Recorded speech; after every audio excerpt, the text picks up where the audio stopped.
Bonjour à tous et merci de m'accueillir pour effectivement discuter, pour faire une présentation sur la problématique de la prévention et des complications cardiaques de la drépanocytose. Et puis j'ai compris que la thématique était le vieillissement autour de la drépanocytose. Alors j'ai essayé un petit peu de faire comme Clément l'a fait, de faire un rapprochement des deux.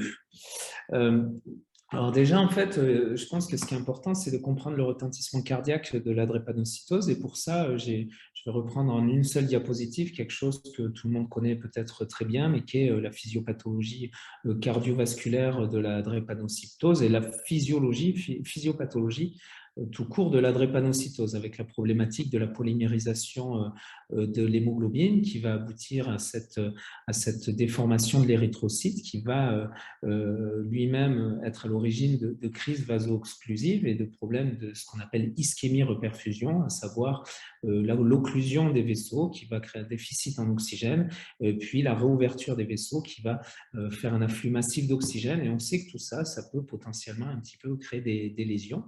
Et puis un deuxième problème qui est bien connu, qui est la destruction de l'érythrocyte, du globule rouge, qui va aboutir à un phénomène, ce qu'on appelle l'hémolyse, et puis cette hémolyse qui va aboutir à une anémie. C'est des choses qui sont bien connues. Et vous allez voir qu'au cours de ma présentation, eh bien, tout le retentissement cardiaque de la drépanocytose, il va se situer autour de cette anémie et puis autour de ces problèmes de vaso-occlusifs.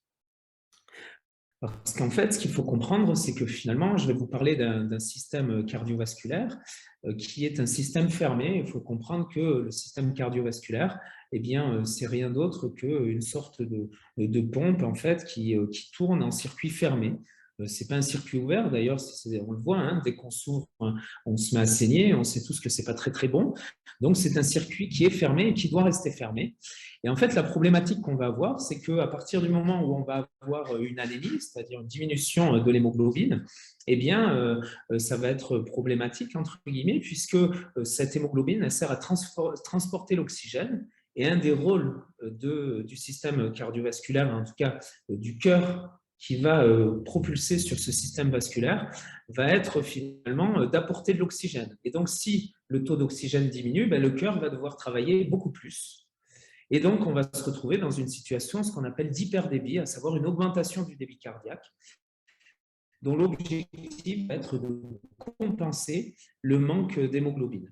Et finalement, ben, d'ores et déjà, on peut un peu imaginer les conséquences de tout ça, parce que le docteur Godet en parlait tout à l'heure en parlant d'un petit peu un vieillissement, entre guillemets, prématuré. Eh bien, on peut potentiellement se situer dans une situation où ce cœur, finalement, au lieu de travailler 60 fois par minute, entre guillemets, hein, si on doit résumer l'activité cardiaque à la fréquence, eh bien, il va travailler un peu plus pour essayer de compenser le défaut d'hémoglobine et du coup le manque d'oxygénation des tissus, eh bien, il va le compenser en travaillant un peu plus. Alors il faut se rassurer, hein, le cœur, vous savez, c'est comme un cheval, il aime galoper, donc c'est pas un problème. L'hyperdébit, c'est des choses qu'on connaît bien. À titre d'exemple, une femme enceinte, eh bien, a un hyperdébit de 40% pendant plusieurs mois et elle le vit très très bien. Donc c'est des choses qui sont parfaitement tolérées. Ceci étant, sur du très long terme, l'hyperdébit peut avoir conséquences. Et puis, je vais embêter tout le monde avec cette diapositive que je suis obligé de présenter systématiquement et qui à chaque fois fait lever les yeux au ciel. Mais en fait, je vais citer la loi d'Ohm et vous verrez, cette loi d'Ohm, elle va vous aider à comprendre beaucoup de choses. La loi d'Ohm qui est une loi d'électricité qui dit que U égale RI, tension égale résistance par impédance. Et en fait, ça, c'est quelque chose qu'on peut appliquer en biologie puisque la pression est égale aux résistances par le débit, à savoir que la pression artérielle qu'on a dans les vaisseaux, qui est la pression qui va alimenter nos vaisseaux, eh bien, elle est le produit de la résistance à l'écoulement du fluide par les vaisseaux, multipliée par le débit, et en l'occurrence le débit cardiaque. Et ce qui fait qu'on peut avoir un gros débit, et s'il n'y a pas de résistance, on a une faible pression. On peut avoir un tout petit débit, mais avec des grosses résistances et avoir une forte pression.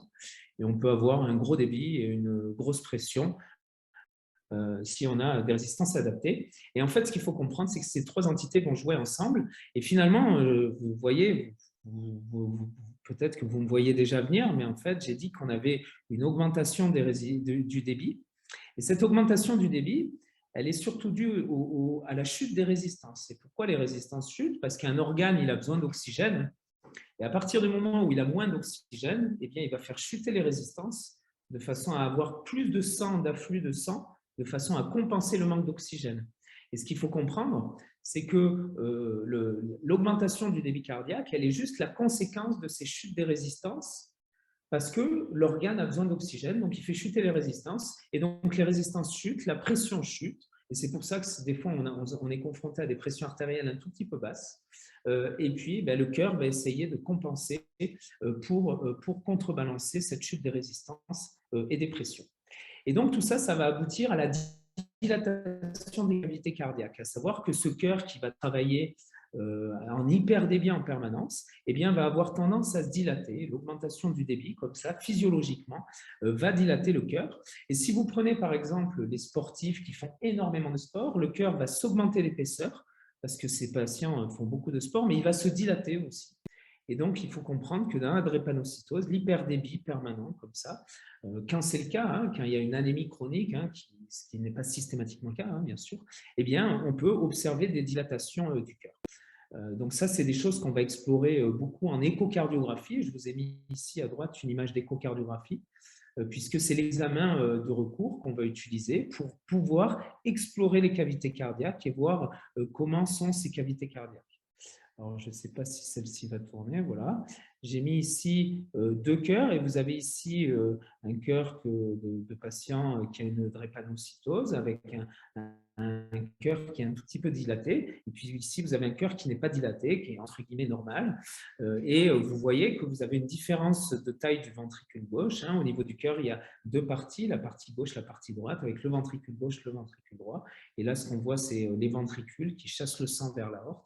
Et vous voyez qu'ici, qu'il est dilaté, il est beaucoup plus large, il a une forme beaucoup plus sphérique qu'un cœur normal. Et ça, c'est un des premiers effets de cette conséquence de l'hyperdébit.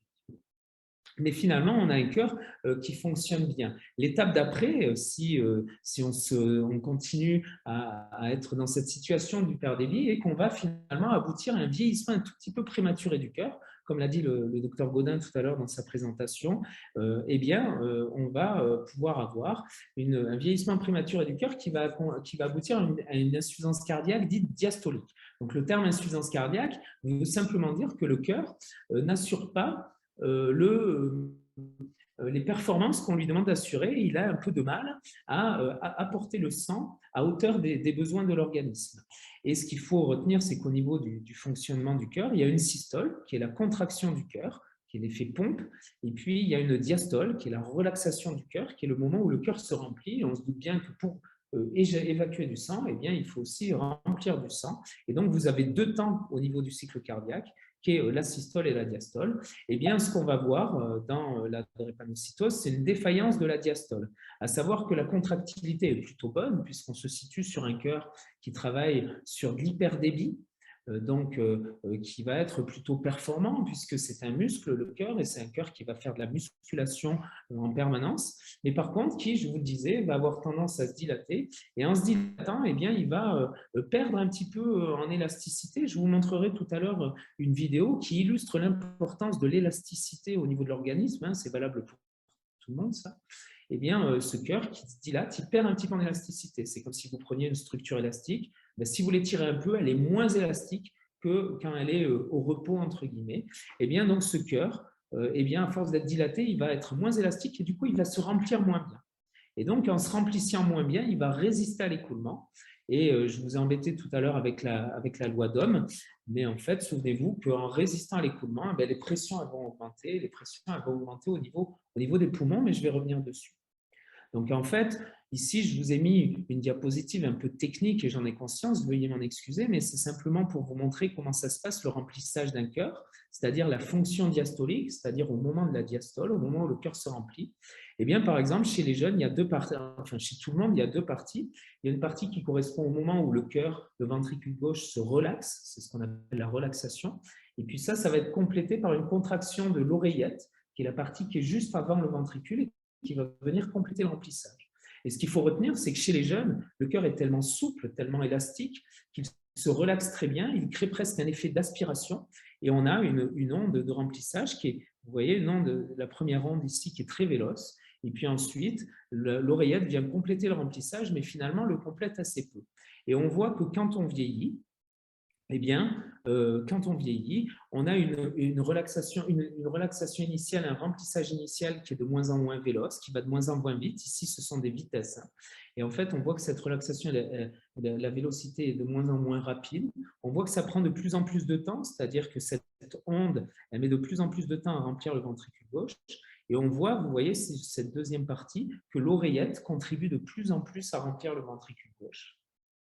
Eh bien, dans la drépanocytose, dans les formes d'hyperdébit de façon très chronique, on peut arriver à ces situations dites d'insuffisance cardiaque diastolique, à savoir de difficulté du cœur à se remplir, qui fait que de plus en plus, on a des résistances à l'écoulement du sang, alors que après le cœur, eh bien, les résistances sont basses puisque les organes ont besoin d'oxygène et donc font chuter les résistances. Et on se retrouve dans une situation un peu paradoxale avec un débit qui est assez haut, des résistances qui sont basses au niveau des muscles, par exemple, du cerveau ou ce que vous voulez, qui fait que la pression a tendance à chuter. Et inversement, ce cœur qui se remplissant moins, les résistances augmentent et la pression augmente avant le cœur.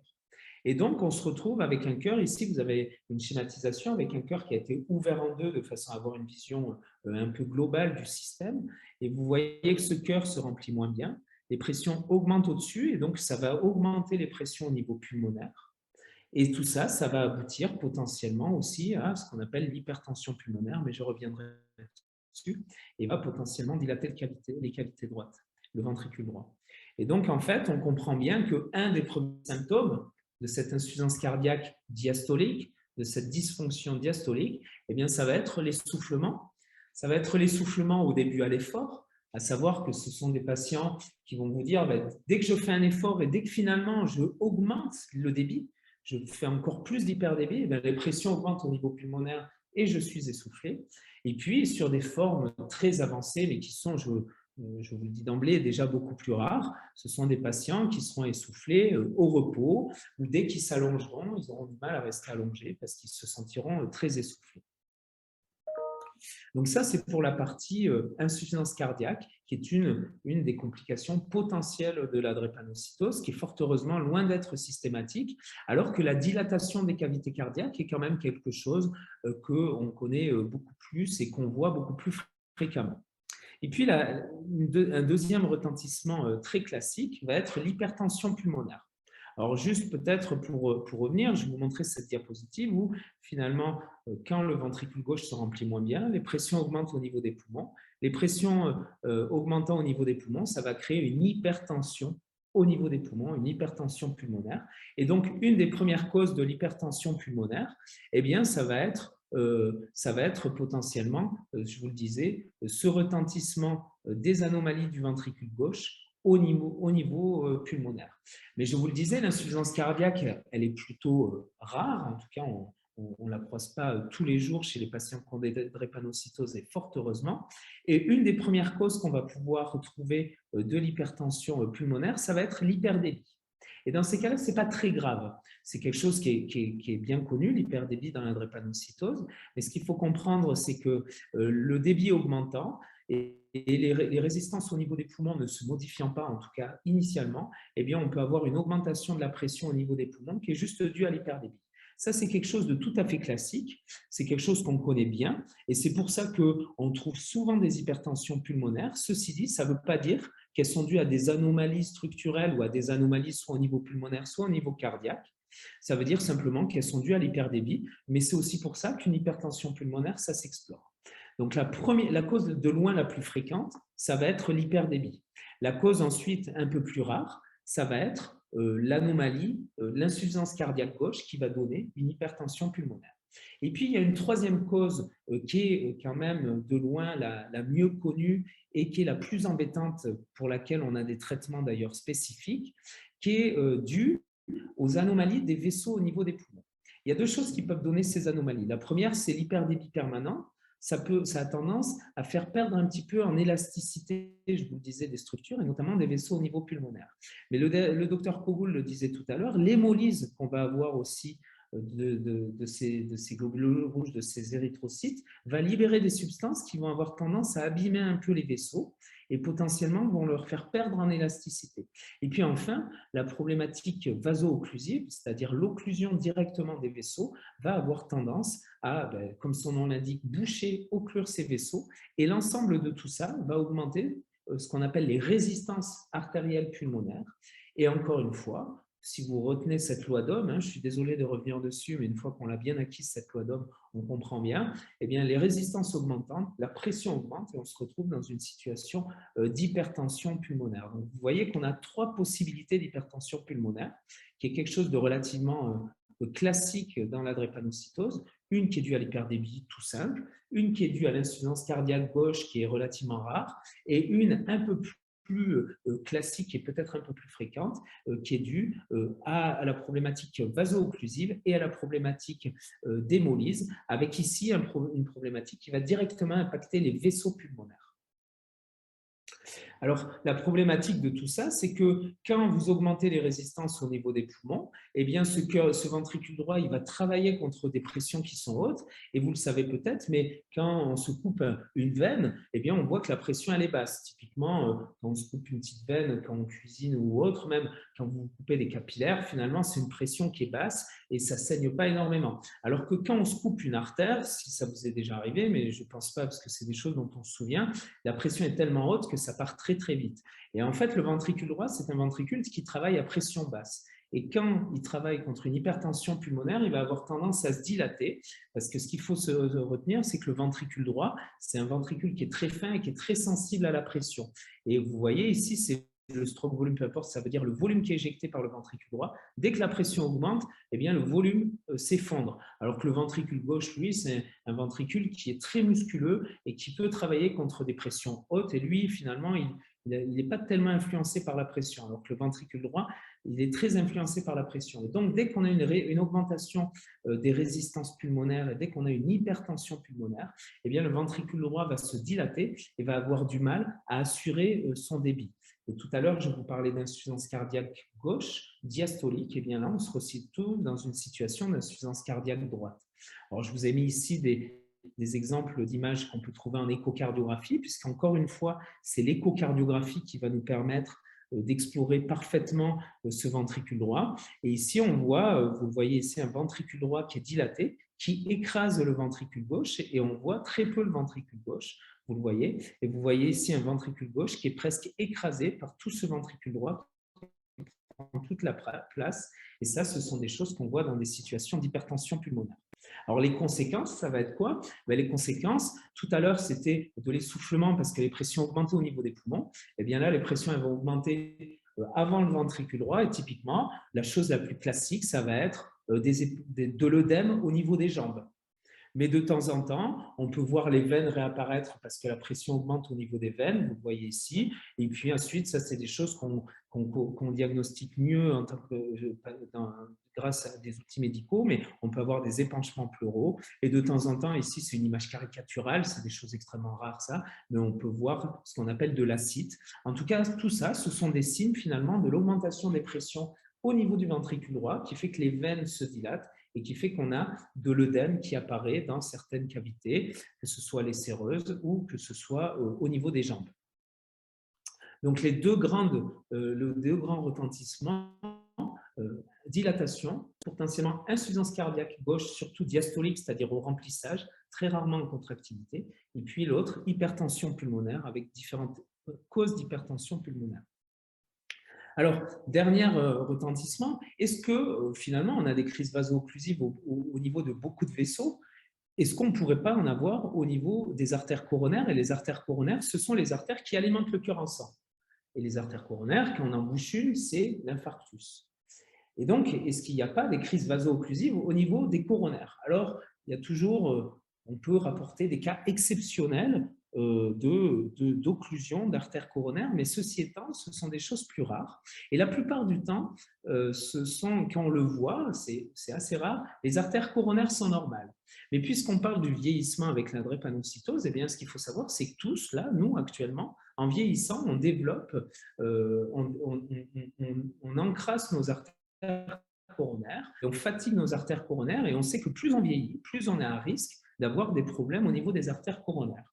Et donc, de temps en temps, il n'est pas rare que maintenant, on puisse trouver des patients drépanocytaires qui vont faire des occlusions au niveau des artères coronaires. Ça, c'est un patient qui avait fait un problème coronaire et vous voyez, quand on a été regarder ses artères coronaires, elles étaient normales, c'est-à-dire qu'il n'y avait pas d'occlusion de l'artère coronaire et donc c'était dû à des problèmes vaso-occlusifs. Ceci étant, on ne peut pas exclure que, eh bien, étant donné qu'au moment des crises vaso-occlusives, on libère des substances qui peuvent aller léser des vaisseaux, eh bien, on ne peut pas exclure qu'avec le temps, eh bien, on n'aura pas de développement de vraies anomalies au niveau des artères coronaires. En tout cas, ce sont des choses qui restent exceptionnelles aujourd'hui. Donc, il y avait une partie prévention, mais avant d'aborder la partie prévention, je me posais la question finalement comment vieillir avec la drépanocytose et je voulais qu'on aborde la problématique du vieillissement cardiovasculaire au sens large, puisque vieillir avec la drépanocytose, c'est quand même quelque chose il y a beaucoup de choses qu'on ne connaît pas encore et donc je voudrais qu'on réfléchisse ensemble ou en tout cas vous présenter quelques idées sur le vieillissement cardiovasculaire. Et pour qu'on revienne sur la présentation qu'a fait le docteur Gaudin tout à l'heure.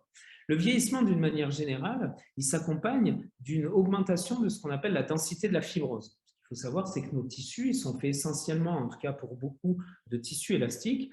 Et vous l'aurez probablement tous remarqué, on n'a pas tout à fait la même peau à 60, à 40 ans ou à 20 ans. En tout cas, moi qui ai dépassé la quarantaine, je m'aperçois que je n'ai pas du tout la même peau qu'à 20 ans. Et en fait, ce qu'il faut comprendre, c'est que cette peau qui était faite de tissu dit élastique, d'un tissu extrêmement souple, extrêmement élastique, et bien finalement perd en élasticité pour être composé de plus en plus de ce qu'on appelle la fibrose. Et ce qu'il faut savoir, c'est que le vieillissement, au niveau de tous les organes, s'accompagne de plus en plus de fibrose. Et c'est le cas au niveau du cœur, où on peut trouver de la fibrose massive quand on fait un infarctus, c'est de la cicatrice. Quand vous avez une cicatrice, eh bien, c'est de la fibrose. Donc, après un infarctus, on va faire de la fibrose, mais c'est des situations plutôt rares et tant mieux. Mais ce qu'on va voir beaucoup plus, c'est la fibrose diffuse, c'est-à-dire cette fibrose qui va s'installer partout et qui va remplacer le tissu élastique. Une des premières conséquences, ça va être la modification du remplissage. Et je vous ai déjà montré cette diapositive tout à l'heure, mais un sujet jeune va se remplir extrêmement rapidement puisqu'il aura un myocarde, c'est-à-dire un muscle cardiaque extrêmement souple, extrêmement élastique, alors qu'un sujet vieillissant eh bien, va se remplir un peu plus lentement, puisque ce myocarde sera moins souple, moins élastique. Et finalement, eh bien, dans la drépanocytose, le docteur Gaudin le disait tout à l'heure, eh bien, dans les situations mal contrôlées d'hyperdébit permanent, etc., eh bien, on va pouvoir se retrouver face à un vieillissement un tout petit peu prématuré. Et c'est ce qui explique qu'on puisse arriver dans des situations dites d'insuffisance cardiaque diastolique, à savoir des problèmes de remplissage du cœur, puisqu'on se retrouve face à un muscle qui devient rigide et qui a du mal à se remplir. Et pour vous illustrer tout ça, pour que vous compreniez bien la relation qui existe entre l'élasticité de ce cœur et la pression et le flux qui va sortir du cœur, je me propose de vous montrer cette illustration. Vous voyez ici un circuit qui n'est pas du tout élastique, dans lequel les pressions montent très haut et le flux est pulsatile. Et je vous montre maintenant le même circuit dans lequel on a mis un ballon très élastique qui, vous le voyez, amortit les pressions et permet un flux continu. Un circuit rigide, pression haute, flux pulsatile. Circuit dit compliant, c'est-à-dire très élastique, qui amortit les pressions et qui fait que le flux est continu. Eh bien, c'est exactement la même chose qui se passe au niveau du cœur, à savoir que le vieillissement s'accompagne d'une rigidité de plus en plus de ce cœur qui fait que les pressions augmentent, qui fait qu'on peut être de plus en plus essoufflé. Et c'est exactement la même chose qui se passe au niveau des artères des vaisseaux, qui fait qu'on a, par exemple, avec le temps, de plus en plus d'hypertension artérielle. Vous en avez probablement entendu parler. Alors, comment on explore, nous, la fibrose au niveau de ce cœur? C'est grâce à l'IRM cardiaque. L'IRM cardiaque, en fait, elle nous permet de voir la contractilité du cœur, de voir les dimensions du cœur. Donc, on peut voir un cœur dilaté, comme à l'échocardiographie, mais ici, on voit un peu mieux. Et surtout, on va pouvoir voir la fibrose parce qu'on a des outils qui nous permettent de quantifier la fibrose au niveau du cœur et de voir si ce cœur il a vieilli un petit peu prématurément. Et c'est pour ça que chez certains patients, quand on voit que le cœur se dilate, mais de façon un peu trop chronique ou autre, on peut être amené à réaliser des IRM qui nous permettent de voir si on est dans une situation de cœur qui a commencé à développer de la fibrose, ou en tout cas, on va tous en développer de la fibrose, mais qui en a développé un peu plus prématurément que ce qu'il aurait dû. Alors, j'aborde maintenant la dernière partie de ma présentation, qui était la question de la prévention des complications cardiovasculaires. Et finalement, il n'y a pas d'originalité, je dirais, sur la drépanocytose par rapport à la population générale, à savoir que ça passe par la prévention cardiovasculaire au sens large. Et la prévention cardiovasculaire au sens large, c'est lutter contre l'obésité et la sédentarité. Et donc là, je vous donne des clés qui sont les clés qu'on devrait donner à tout le monde, à savoir essayer d'avoir une activité physique régulière et éviter de lutter contre l'obésité. Quand vous êtes obèse, finalement, votre cœur doit travailler beaucoup plus que quand on a un volume de masse corporelle un peu plus réduit. Et du coup, en fait, on ne fait qu'aggraver cette situation d'hyperdébit. Et il faut retenir que l'homme n'est pas fait pour manger en permanence. L'homme est fait pour aller chercher sa nourriture. Et du coup, l'homme doit en permanence avoir une activité physique pour ne pas se retrouver dans une situation d'obésité où finalement, il va faire plus stocker et du coup se retrouver dans des conditions pathologiques. Et ce qu'il faut comprendre, c'est que l'activité physique, le sport au sens large, mais sans parler de sport, parce que les gens, ça leur fait peur quand on leur dit qu'il faut faire du sport des fois, simplement l'activité physique, la marche, est extrêmement bénéfique pour l'organisme. Je vous ai mis ici une diapositive qui n'est pas très lisible, mais qui montre tous les impacts du sport. Le sport a un impact sur tous les organes, y compris le cerveau. Et alors vous allez me dire, mais il y a un paradoxe, puisque quand on fait du sport, on est en situation d'hyperdébit, donc on ne fait qu'aggraver l'hyperdébit. Et je vais vous répondre, c'est vrai, mais finalement, ce qu'il faut comprendre, c'est que quand vous faites du sport, au-delà de l'hyperdébit cardiaque, on améliore les performances du muscle. Et si tous les jours vous montez des escaliers, vous verrez qu'à la fin, vous aurez besoin de moins d'efforts pour monter les mêmes escaliers. C'est simplement que vous aurez entraîné votre muscle.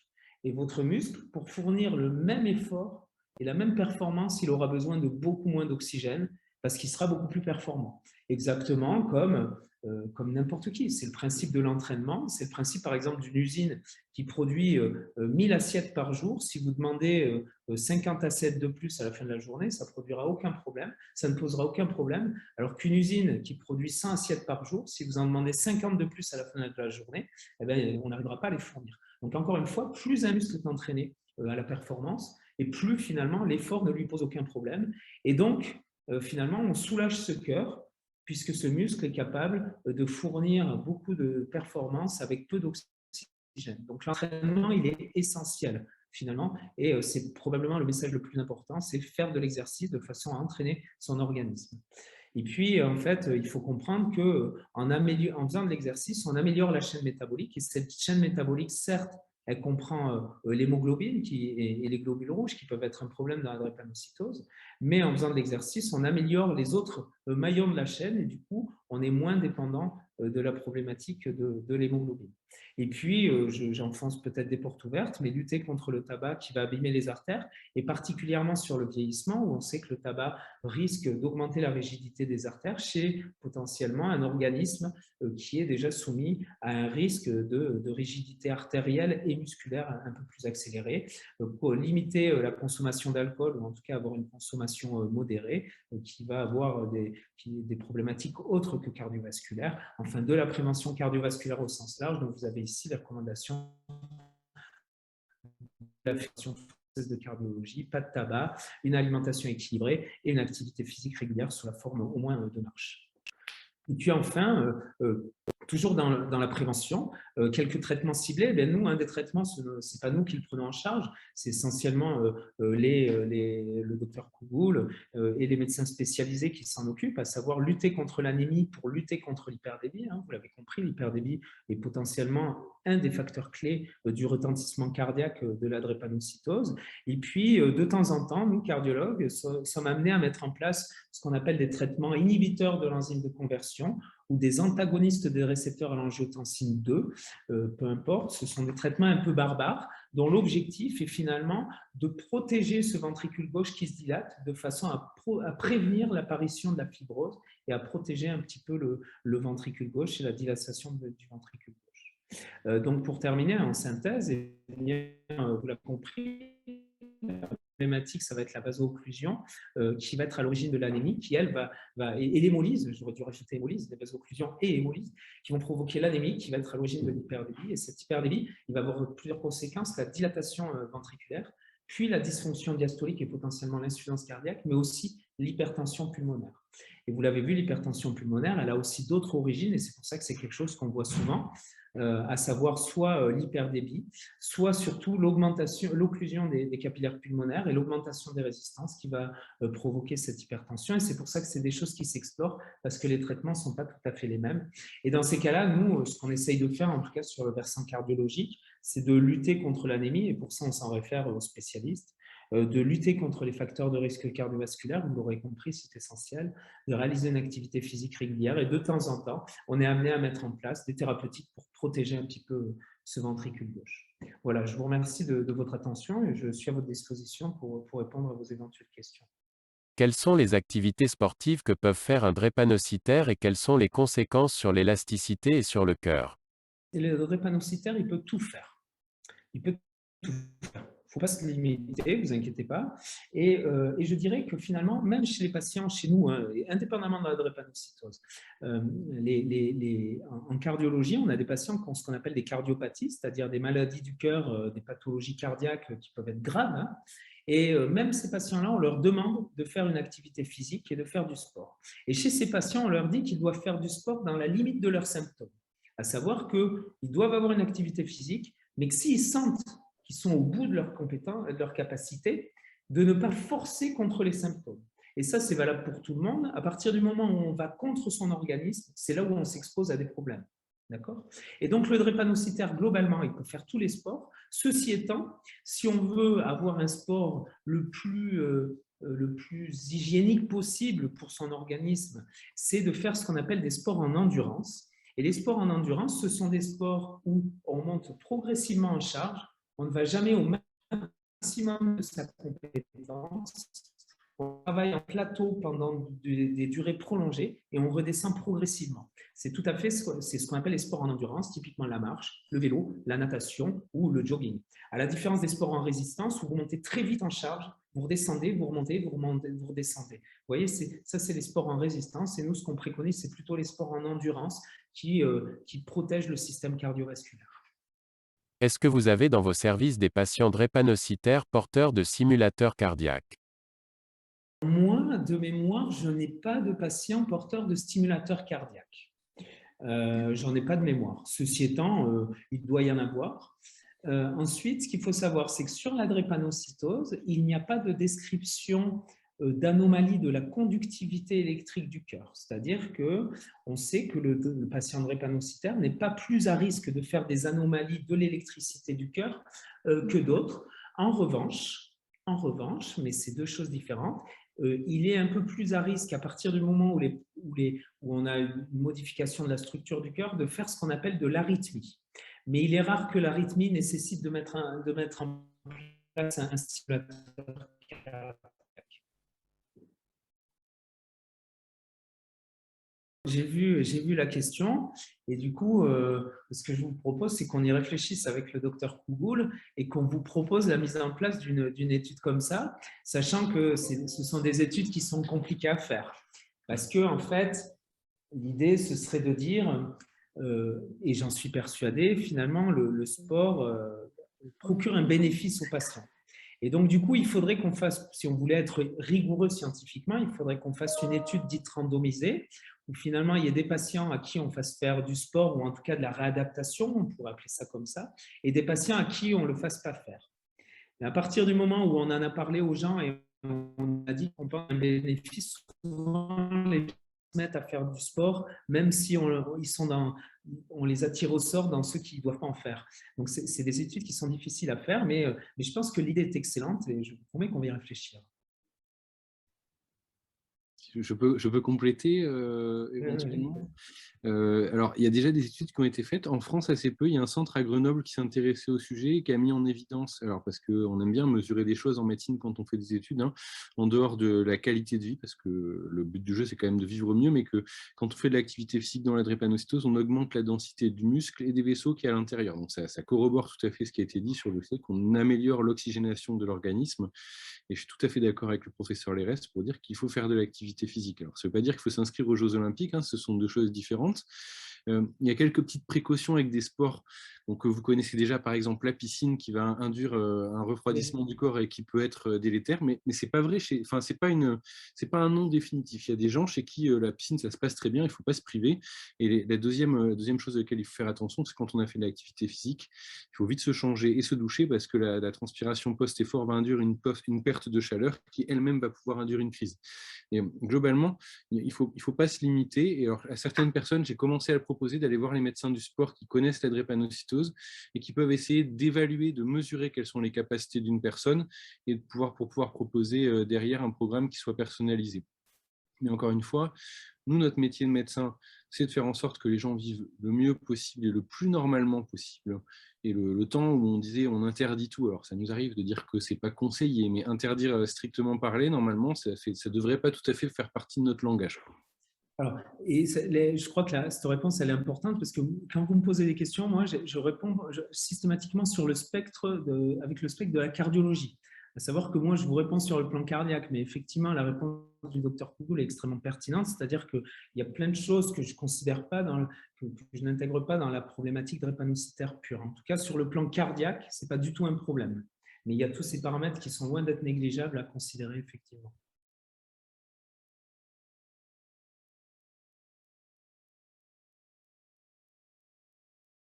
Je ne les ai pas, je crois que le docteur Kougou les a. Je sais que la dilatation des cavités cardiaques, ensuite, c'est qu'est-ce qu'on appelle dilatation? Elle est quasi pas systématique, mais elle est extrêmement fréquente. Alors après, moi, j'ai un énorme biais, c'est que souvent, on m'adresse des patients, et le docteur Kougou m'adresse des patients chez qui il y a déjà des choses qui font suspecter que, ce qui fait que je vais vous dire, moi, je vois beaucoup de gens qui ont des anomalies. Ceci étant, Pierre, je te laisse peut-être répondre si toi, tu as plus de chiffres à ce niveau-là. Oui, alors pardon, je remets l'image. Moi, je dirais quelque chose comme 40-50% d'anomalies échocardiographiques, mais comme l'a dit le professeur Lérez, il y a une différence entre l'anomalie morphologique observée en échographie et le retentissement dans la vie de tous les jours. Des personnes qui posent la problématique de décompensation cardiaque avec des signes cliniques, alors, sachant qu'on peut faire une nuance entre le fait d'avoir un essoufflement à l'effort et le fait d'avoir un état de défaillance d'organes, ce qu'a décrit le docteur Godin tout à l'heure, finalement, c'est assez rare. Ce que j'ai dit, mon message de tout à l'heure, et c'est un peu ce qui a été complété tout à l'heure, c'est que le but du jeu, c'est que ça n'arrive pas, en fait. Et qu'on sait qu'on a une situation qui y prédispose. Et donc, notre attitude est de dire, pour l'instant, on protège du mieux qu'on peut. Alors, on protège avec la dépistage, on protège avec l'activité, les règles gynéco-diététiques et parfois des médicaments, mais finalement, c'est assez rare. On traite plus sur le système rénine-angiotensine pour des raisons rénales que pour des raisons cardiologiques, fondamentalement.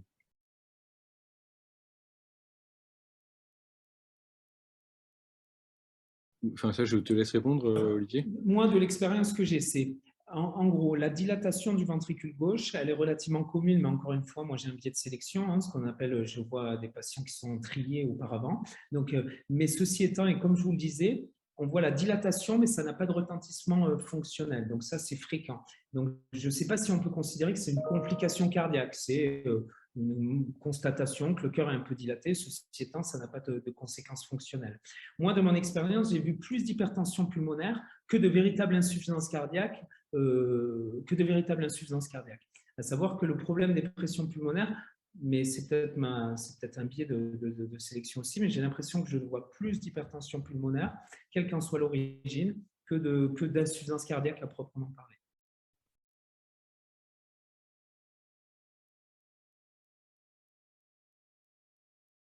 Le docteur Kougoul en parlait tout à l'heure, hein, je crois que de son côté, il a déjà commencé à travailler avec des médecins du sport. Alors, il y a deux aspects. Il y a l'aspect médecine du sport. Nous, on a aussi des programmes de réadaptation cardiovasculaire.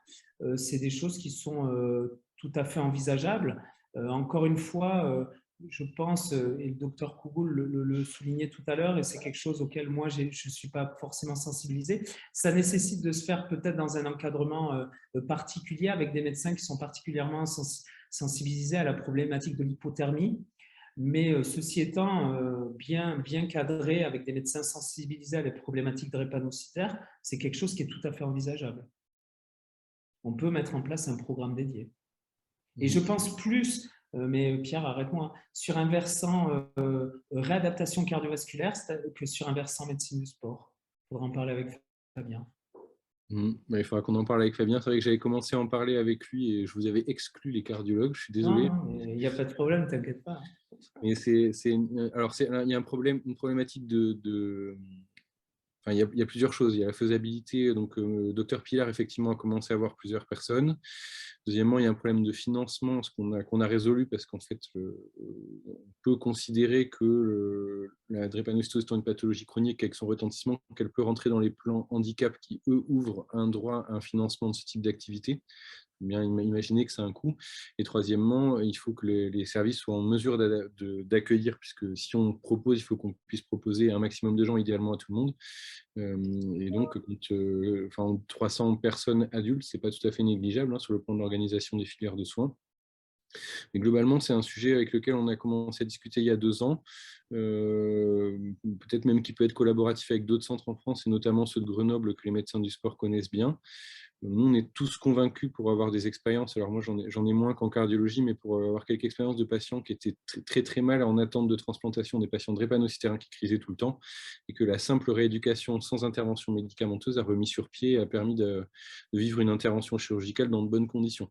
Donc c'est vraiment le fond de notre métier, c'est-à-dire que le but du jeu, c'est rétablir la fonction. Ça rebondit sur ce que disait Clément Godin tout à l'heure. L'objectif, c'est d'avoir un organisme qui soit dans le meilleur état d'équilibre possible avec son environnement et pour affronter, entre guillemets, la vie de tous les jours. Ça, c'est un excellent levier, probablement, que notre médecine très allopathique, elle a un peu oublié pendant... Je suis entièrement d'accord. Je suis entièrement d'accord. Merci pour votre accueil.